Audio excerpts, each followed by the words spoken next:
Bom dia, boa tarde, boa noite, meus queridos e minhas queridas. Estamos de volta com mais um vídeo do PET Me Ajuda.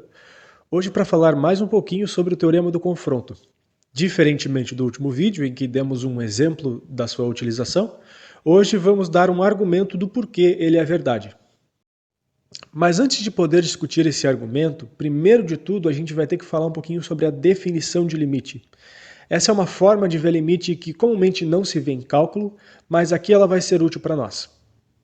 Então, a definição de limite é o seguinte: dizemos que o limite quando x tende a A de uma função f de x é um valor real L se, dado epsilon maior que zero, existir delta maior que zero, tal que módulo de x menos A menor que delta implicar módulo de f de x menos L menor que epsilon.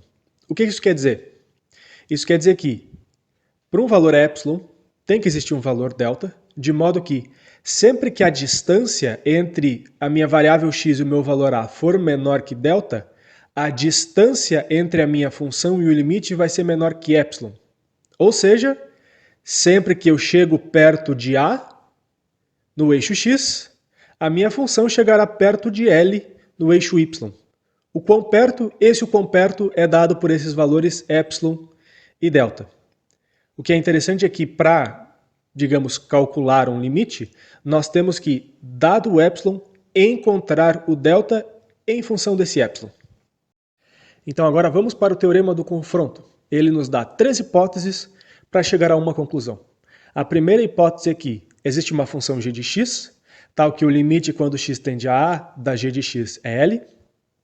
Segunda hipótese, existe uma outra função h de x com o mesmo limite, limite quando x tende a A de h de x também é L. E a terceira hipótese é que entre a função g e a função h existe uma função f, ou seja, f de x maior ou igual que g de x e menor ou igual que h de x. A conclusão aqui, o limite quando x tende a A dessa f que está exprimida entre a g e a h também tem que ser L. Agora vamos falar um pouquinho sobre o argumento do porquê que isso é verdade. A gente vai trabalhar com cada uma das hipóteses para depois chegarmos à conclusão. Trabalhando com a primeira hipótese, então, ela nos diz que limite quando x tende a A de g de x é igual a L. Logo, dado um epsilon maior que zero, ela nos garante que existirá um delta1 maior que zero, tal que módulo de x menos A menor do que esse delta1 implica módulo de g de x menos L menor que epsilon. Vamos abrir um pouco essa desigualdade, módulo de g de x menos L menor que epsilon. Agora, lembrando um pouco de inequação lá do cálculo 1, módulo de g de x menos L menor que epsilon significa que g de x menos L tem que estar entre epsilon e menos epsilon. Ou seja, g de x menos L maior que menos epsilon e menor que epsilon.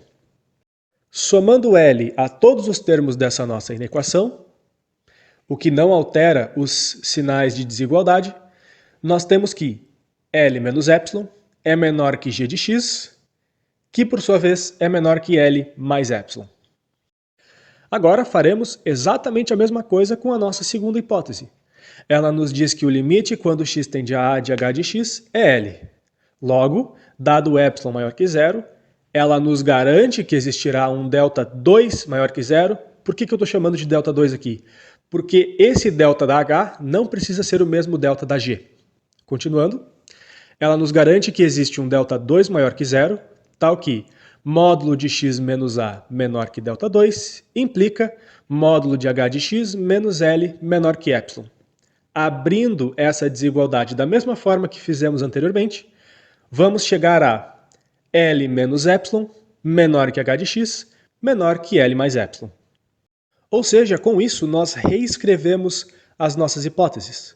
A primeira hipótese fica escrita como existe, ela garante que existe um delta1 maior que zero, tal que módulo de x menos A menor que delta1 implica que g de x estará entre L menos epsilon e L mais epsilon. A segunda hipótese garante que existe um delta2 maior que zero, tal que sempre que a distância entre x e A for menor que delta2, então h de x estará entre L menos epsilon e L mais epsilon. E a terceira hipótese continua a mesma por enquanto. A gente vai trabalhar um pouquinho mais com ela agora.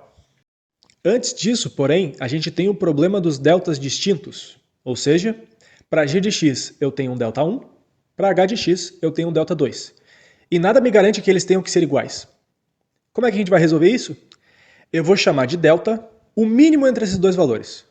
Então, entre delta 1 e delta 2, o menor deles, então o mínimo do conjunto delta 1 e delta 2, é o que eu vou chamar de delta.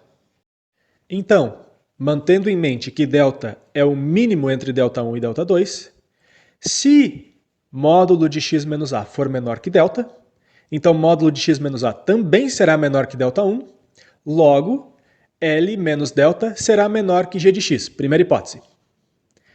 Como delta é o mínimo entre delta 1 e delta 2, se módulo de x menos a for menor que delta, módulo de x menos a também será menor que delta 2, logo, h de x será menor que L mais epsilon. Aqui estamos usando a segunda hipótese.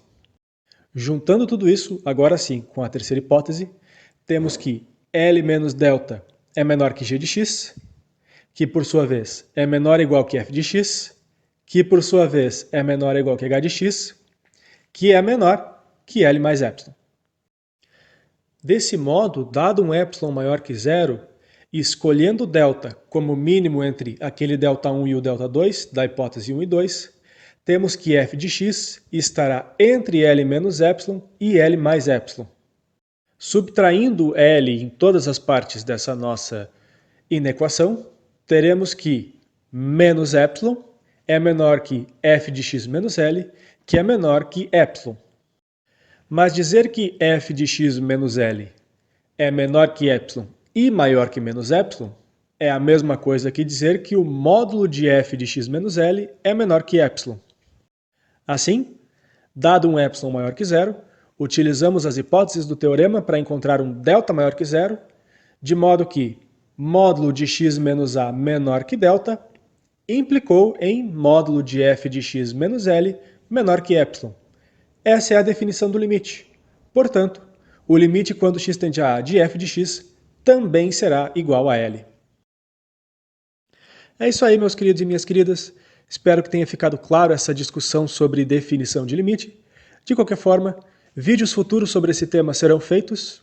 Então, não esqueçam de curtir o vídeo, se inscrever no canal. Valeu, falou!